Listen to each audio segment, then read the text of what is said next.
নমস্কার, আমার ছোট্ট চ্যানেলে আরও একবার সকলকে জানাই স্বাগত। সকলে কেমন আছেন? আশা করি সকলে খুব ভালো আছেন। আমিও ভালো আছি। আজকে রেসিপি দেখে বুঝতেই পাচ্ছেন, ডিম পটলের কষা রেসিপি নিয়ে আপনাদের সামনে হাজির হলাম। সম্পূর্ণ ভিডিওটি দেখার অনুরোধ রইল এবং সম্পূর্ণ ভিডিও দেখে আপনাদের গুরুত্বপূর্ণ মতামত অবশ্যই জানাবেন। তাহলে শুরু করা যাক আজকের মূল রেসিপি। প্রথমেই সরিষার তেল দিয়ে দেব। এখানে প্রথমেই বললাম ডিম পটলের কষা, সেই জন্য তেলের পরিমাণটা একটু বেশি দেবেন।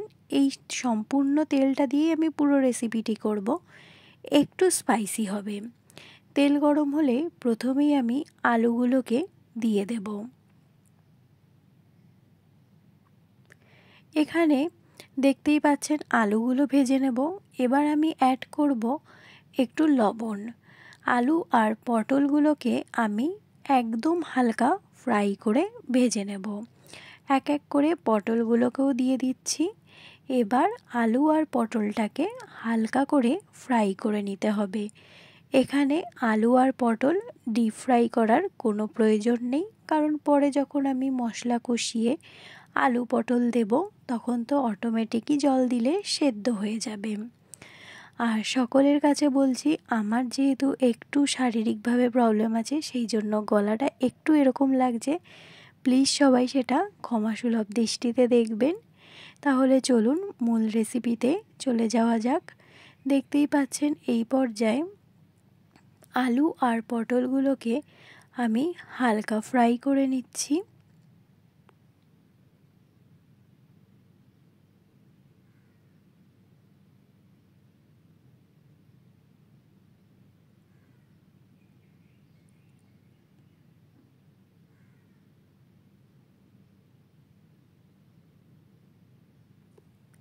এবার আলু আর পটলগুলোকে আমি একটি পাত্রে তুলে রাখব।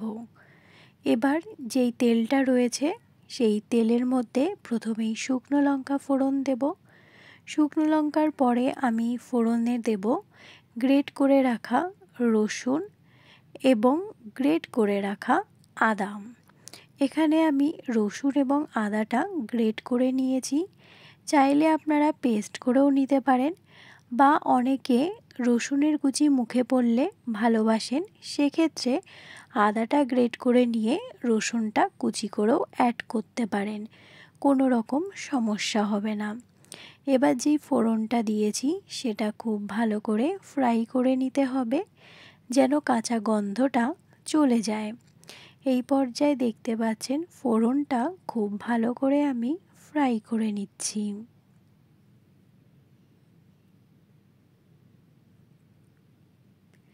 এই পর্যায়ে অ্যাড করব কেটে রাখা পেঁয়াজের টুকরোগুলোকে। দেখতেই পাচ্ছেন পেঁয়াজগুলোকে মাঝারি মাপের কেটে নিয়েছি, খুব বড় কিন্তু কাটিনি, তাহলে খেতে একদমই ভালো লাগবে না। পেঁয়াজ দিয়ে যে রসুন পেঁয়াজের গ্রেট করা আছে সেটাকে মিক্সড করে খুব ভালো করে ফ্রাই করে নিতে হবে।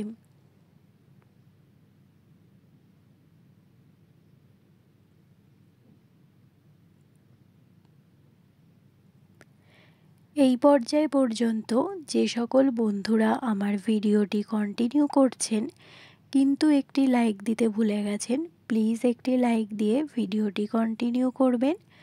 আপনাদের একটি লাইক কিন্তু আমার কাছে অনেক গুরুত্বপূর্ণ। সম্পূর্ণ ভিডিওটি দেখে অবশ্যই আপনারা আপনাদের মতামত দেবেন, কেমন লাগলো আজকের এই রেসিপিটি। এখানে পেঁয়াজটা ফ্রাই করে নিচ্ছি। অন্য পাশে দেখুন বেসিক কিছু গুঁড়ো মশলা নিয়েছি, জিরে গুঁড়ো, ধনে গুঁড়ো, লঙ্কার গুঁড়ো আর হলুদ গুঁড়ো। গুঁড়ো মশলাটা পেঁয়াজের সাথে মিক্সড করে নিয়ে আরও কিছুক্ষণ ফ্রাই হতে দেব। আমি খুব কম মশলায় রেসিপিটি তৈরি করছি। আমি যে মশলাগুলো এখানে ব্যবহার করলাম, এই মশলাগুলো প্রত্যেকের রান্নাঘরে থাকে, সেক্ষেত্রে এই রেসিপিটি আপনাদের তৈরি করতে কোনো রকম অসুবিধা হবে না। দেখতেই পাচ্ছেন পেঁয়াজের সাথে গুঁড়ো মশলাটা মিক্সড করে কিছুক্ষণ ফ্রাই হতে দেব। যেহেতু গুঁড়ো মশলাটা অ্যাড করেছি, দেখতেই পাচ্ছেন নিচে লেগে যাওয়ার একটু সম্ভাবনা আছে, সেই জন্য খুব সামান্য জল দিয়েছি। জলটা দিয়ে এবার কিন্তু এটাকে আমি হতে দেব। এখানে কিন্তু বেশি জল আমি অ্যাড করিনি, খুব সামান্য পরিমাণ জল অ্যাড করেছি যেন মশলাটা নিচে লেগে না যায়, পুড়ে গেলে ভাল লাগবে না সেই জন্য।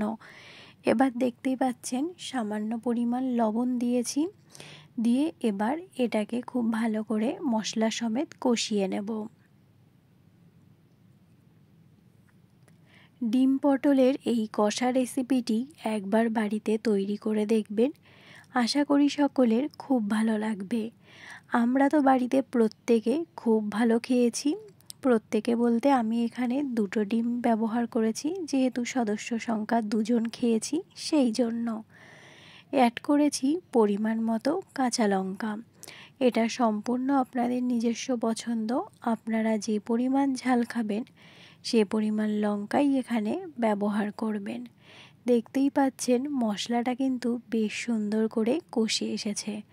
আরও কিছুক্ষণ মশলাটাকে কষিয়ে নেব আমি। ডিম পটলের এই কষা রেসিপিটি গরমের দিনে যেহেতু পটল অ্যাভেলেবেল আছে, আপনারা পটল দিয়ে একবার তৈরি করে দেখবেন, আশা করি সকলের খুব ভালো লাগবে।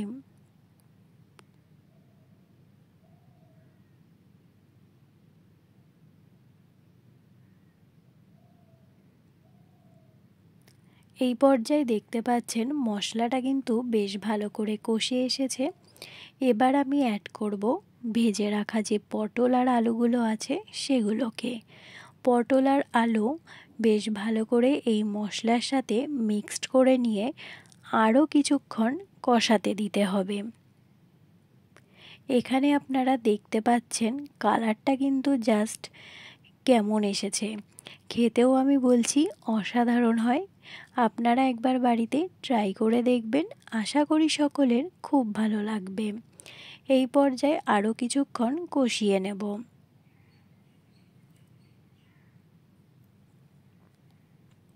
আপনারা যারা আমার ভিডিও নিয়মিত দেখেন তাদেরকে অসংখ্য ধন্যবাদ আমার পাশে থাকার জন্য। আপনাদের সহযোগিতা, আপনাদের ভালোবাসা আমার চলার পথের একমাত্র পাথেয়। যারা আমার পরিবারের নতুন বন্ধু হয়ে আমার কাছে রয়েছেন তাদেরকে অসংখ্য অসংখ্য ধন্যবাদ আমার পাশে থাকার জন্য। তাহলে চলুন রেসিপিতে চলে যাওয়া যাক। এই পর্যায়ে দেখতে পাচ্ছেন সবজি সমেত মশলাটা কতটা সুন্দর করে কষে গেছে, হালকা হালকা তেলও ছেড়ে এসেছে, দেখতেই পাচ্ছেন ভিডিওর মাধ্যমে আপনারা। আমি একটু কিছুক্ষণ কষিয়ে নেব।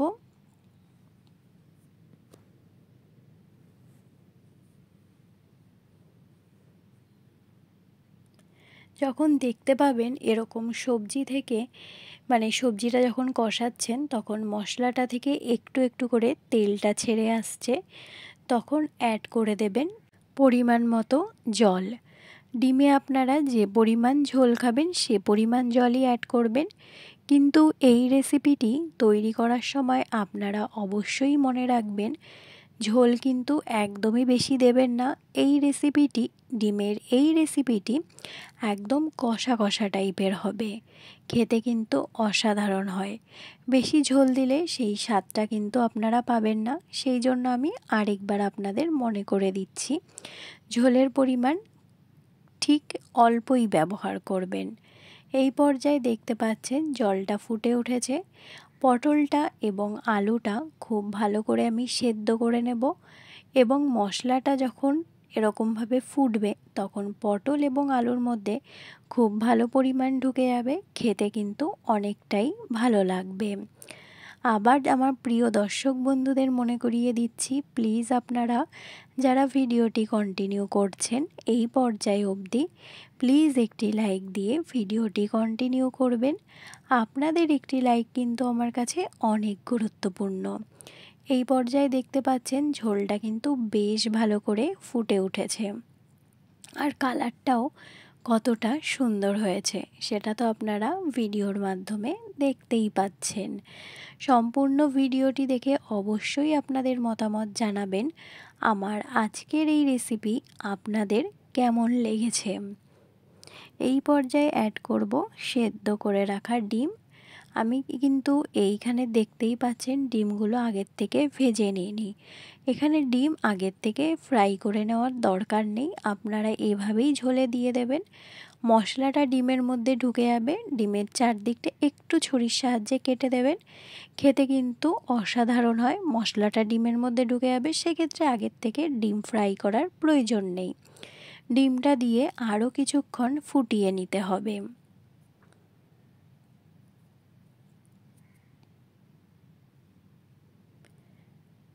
এখানে দেখতেই পাচ্ছেন আমার রেসিপিটি কিন্তু প্রায় তৈরি হয়ে এসেছে। ডিমের কিন্তু বেশি ঝোল নেই, একদম কষা কষা টাইপের হয়েছে। আমি খুব ভালো করে আর কিছুক্ষণ ফুটিয়ে নেব। এবার অ্যাড করব হচ্ছে গরম মশলা। এটা কিন্তু অবশ্যই আপনারা অ্যাড করবেন, একটা আলাদা মাত্রায় স্বাদ এনে দেয়। গরম মশলা দিয়ে অল্প কিছুক্ষণ ফুটিয়ে নেব।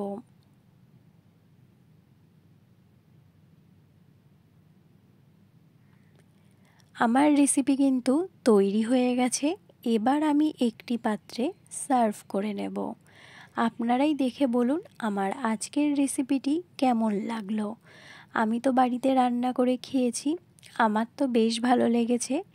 আপনারা ভিডিওটি দেখে অবশ্যই কিন্তু সম্পূর্ণ মতামত জানাবেন, আর ভালো লাগলে বাড়িতে একবার তৈরি করে দেখবেন।